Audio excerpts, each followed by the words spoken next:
నేను కేవలం అభ్యర్థి కోరుతాను. వేదికపై ఉన్న ముఖ్య అతిథి గారు, పెద్దలు మంత్రివర్యులు తుమ్మల గారు, అదేవిధంగా ఎమ్మెల్సీ అభ్యర్థి మన తీర్మాన్ మండల గారు, డిసిసి ప్రెసిడెంట్ మన సిటీ ప్రెసిడెంట్ జావేద్ గారు, తర్వాత దుర్గా ప్రసాద్ గారు, బాలసానన్న గారు, మేయర్ గారు, నరేష్ గారు, సిపిఐ సిపిఎం మిత్రులు, సభకు ఇచ్చేసిన మీ అందరికీ నా హృదయపూర్వక నమస్కారం తెలియజేస్తున్నాను. అన్నిటికంటే అంటే ఈ ఎలక్షన్లో అన్నిటికంటే కొంచెం సులభంగా ఉన్న ఎలక్షన్ పార్లమెంట్ ఎలక్షన్ అయింది. కష్టమైన ఎలక్షన్ ఎమ్మెల్యే గారి ఎలక్షన్, చాలా కష్టపడ్డారు. కానీ ఈ ఎలక్షన్ మల్లన్న ఎలక్షన్ అనేది నల్గొండ, వరంగల్, ఖమ్మం అంటే 3 జిల్లాలు తిరగాలి వాళ్ళు. ఆయన ఏదనుకునేది చాలా కష్టమైన ఎలక్షన్ అనుకుంటున్నాను నేను.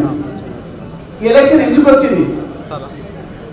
పల్ల రాజేశ్వర రెడ్డి గారు కంప్లీట్ చేయకుండా, వారి టర్మ్ కంప్లీట్ చేయకుండా వదిలిపెట్టి ఎమ్మెల్యేకి పోయిన సందర్భం ఉంది. అందుకొరకే ఈ ఎలక్షన్. అది ఫస్ట్ మీరు గమనించాలి. ఆ పార్టీకి వేస్తారా, ఇటువంటి పని చేసిన పార్టీకి మీరు ఓటు వేస్తారా అనేది మీరు కొంచెం ఆలోచించాలి దాని గురించి. ఇక్కడ విద్య తర్వాత ఉద్యోగాలు అనేది కనెక్టెడ్ ఐటమ్స్ అన్నమాట.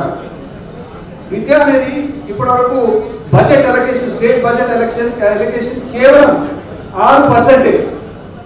నేషనల్గా చూస్తే, దేశంలో చూస్తే 15% అన్నమాట. కానీ బీఆర్ఎస్ ప్రభుత్వం ఉన్నప్పుడు కేవలం 6.25% బడ్జెట్ అలొకేట్ చేశారు. ఇప్పుడు రేవంత్ రెడ్డి గారు ఏం చేశారంటే, ముఖ్యమంత్రి గారు 23 లక్షల కోట్ల రూపాయలు ఇప్పుడు దీనికి అలొకేట్ చేశారు. 22,000 కోట్ల రూపాయలు అలొకేట్ చేశారు బడ్జెట్ కొరకు అన్నమాట. తర్వాత ఇప్పుడు అన్ఎంప్లాయ్మెంట్ దానికి వస్తే మన దగ్గర 30% అన్ఎంప్లాయ్మెంట్ ఉన్నదన్నమాట. అంటే స్త్రీలు పురుషులు ఇద్దరు కలిస్తే ఆ ఇష్యూ మెల్లమెల్లగా సాల్వ్ చేయాలి. మొన్న మేనిఫెస్టోలో 3,016 రూపాయలది రిజిస్ట్రేషన్తో ఉద్యోగాలు లేని గ్రాడ్యుయేట్స్ కూడా ఇస్తామని రేవంత్ రెడ్డి గారు చెప్పారనమాట. తొందరలో అది కూడా అమలు చేస్తారని చెప్తున్నారు. అందుకొరకే ఈ వేదికపై ఉన్న మీరందరికీ, సభలో ఉన్న అందరికీ, గ్రాడ్యుయేట్స్ అందరికీ ఒకటే మనవి చేస్తున్నాను. మనల్ని గెలిపియండి. వాళ్ళు మీ వద్ద ఉండి పనిచేస్తారని ప్రతి జాగ్రత్త చెప్తున్నారు అన్నమాట. తప్పనిసరిగా వారిని గెలిపియండి. వారికి కూడా మొన్న కొద్దిగా చెప్పాడు, సేవ చేస్తా అన్నాడు, వదిలిపెట్టకుండా చేస్తా అని చెప్పాడు. మరి వాడు కూడా మళ్ళీ అది వాగ్దానం చేస్తాను మీతో. అందుకొరకే మర్చిపోకుండా ఆ సింబల్ అనేది అది దాని పక్కన ఎట్ట చేయాలో 1 అని పెట్టాలి. వాళ్ళ 2 అనుకుంటారు కదా, ఇది సీరియల్ నెంబర్ 2లో 1 పెట్టి అది పంపాలన్నమాట. అది కొంచెం వారు ఎక్స్ప్లెయిన్ చేస్తారనమాట. ఇప్పుడు నేను మైక్ హ్యాండ్ ఓవర్ చేస్తాను జావేద్ గారికి, మన సభాధ్యక్షుల వారికి. Thank you sir. ఇప్పుడు మువా శ్రీనివాసరావు గారు, కాంతారావు గారు వేదిక మీదకి రావాల్సిందిగా కోరుతా ఉన్నాం దయచేసి.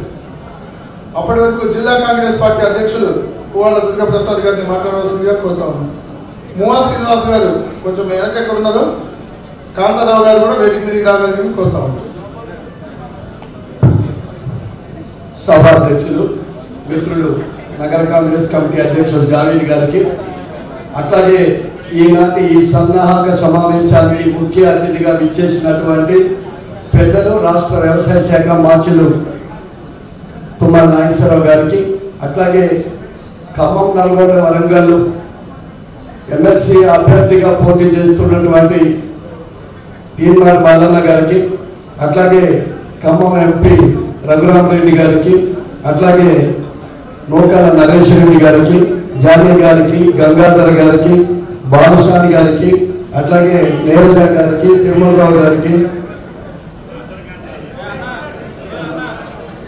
వేదిక మీద ఉన్న పెద్దలందరికీ, ఈ కార్యక్రమానికి విచ్చేసినటువంటి అందరికీ కూడా పేరు పేరుగా జిల్లా కాంగ్రెస్ పార్టీ తరఫున నమస్కారాలు తెలియజేసుకుంటున్నాం. మీ అందరికీ తెలుసు ఈ ఎన్నిక ఎందుకు వచ్చిందనేది ఇప్పుడే పెద్దలు రఘురామరెడ్డి గారు చెప్పారు. కొందరికి పొగరు ఎక్కువైతే గ్రాడ్యుయేట్స్ అందరూ కూడా ఎంతో కష్టపడి మరి ఆ రోజు గెలిపిస్తే వాళ్ళందరినీ గాలి కొదిలేసి ఆయన సొంత లాభాల కోసం ఎమ్మెల్యే అయ్యి మంత్రి కూడా కావాలి గవర్నమెంట్ వచ్చేటటువంటి దురాశతోని ఈ ఉన్నటువంటి ఎమ్మెల్సీని నడి రోడ్డు మీద వదిలేసి గ్రాడ్యుయేట్ సమస్యలు పట్టించుకోకుండా, లేకపోతే నిరుద్యోగుల సమస్యలు పట్టించుకోకుండా, ఏ ఒక్క దాంట్లో కూడా పనిచేయకుండా గత 9 సంవత్సరాలుగా ఎమ్మెల్సీగా ఏం చేశాడో చెప్పలేనటువంటి పరిస్థితుల్లో ఈ వదిలిపెట్టిపోవడం జరిగింది. కాబట్టి మరి గతంలో కూడా అతి కొద్ది తేడాతోని గతంలో 3 సార్లు, అంటే ఇప్పుడు ఇది 3వసారి పోటీ కూడా మల్లన్న గారు మొదటిసారి కాంగ్రెస్ తరఫునే పోటీ చేశారు. అతి తక్కువ ఓట్లతో ఆ రోజు కూడా ఓడిపోవడం జరిగింది. మొన్న కూడా తక్కువ ఓట్లతో ఓడిపోయారు. దానికి కారణం కూడా ఏంటంటే ఓట్లు తక్కువ వచ్చి ఓడిపోలేదు. ఆ రోజు ఆయన గారి మీద అత్యంత ప్రేమతోని ఆ బ్యాలెట్ పేపర్ మీద మరి రక్తంతో ఏలు ముద్రలాగా వేసి, అట్లాగే తీన్మార్ మల్లన్న నాయకత్వం వర్ధిల్లాల, తీన్మార్ మల్లన్న జిందాబాద్ అంటం వల్ల దాదాపు 20,000 ఓట్లు చెల్లకుండా పోయినాయి. అందువల్ల 5,000 ఓట్ల తేడాతోనే ఓడిపోవడం జరిగింది. మరి ప్రజా గొంతుకై అక్కడ ఏ సభలో లేనప్పటికీ కూడా ఆయనకున్నటువంటి గొంతుతోని ప్రజా సమస్యల పట్ల నిరంతరం పనిచేస్తూ కేంద్ర రాష్ట్ర ప్రభుత్వాల వైఫల్యాన్ని ప్రజలకు తెలియజేస్తూ ఒక నిఘా విభాగం లాగా ఈ రాష్ట్రాన్ని కాపాడి మొన్నటి వరకు అధికారంలో ఉన్న బీఆర్ఎస్ పార్టీని గద్దె దించడానికి తన వంతు కృషి చేసినటువంటి వ్యక్తిగా మరి అనేక రకాల ఆయన మీద కూడా ఒత్తిళ్లు ఉన్నప్పటికీ కూడా తట్టుకొని కాంగ్రెస్ పార్టీ విజయాన్ని కాంక్షించారు. అందుకోసం ఈ రోజు మనందరం కూడా పెద్ద ఎత్తున కార్యక్రమాన్ని తీసుకొని మీ ప్రాంతాలలో ఖచ్చితంగా ఓటుని అందరూ వినియోగించుకునే విధంగా మీ డివిజన్లలో మీ కార్పొరేటర్ పరిధిలో ఉన్నటువంటి ఓట్లన్నింటినీ కూడా ఐడెంటిఫికేషన్ చేసి ఆ ఓటర్లందరినీ కూడా మరి బూత్ దగ్గరికి తీసుకొచ్చే బాధ్యత తీసుకొని అత్యధిక మెజారిటీతో మల్లన్న గారిని గెలిపించాలని కోరుకుంటూ సెలవు తీసుకుంటున్నాను. జై హింద్, జై కాంగ్రెస్.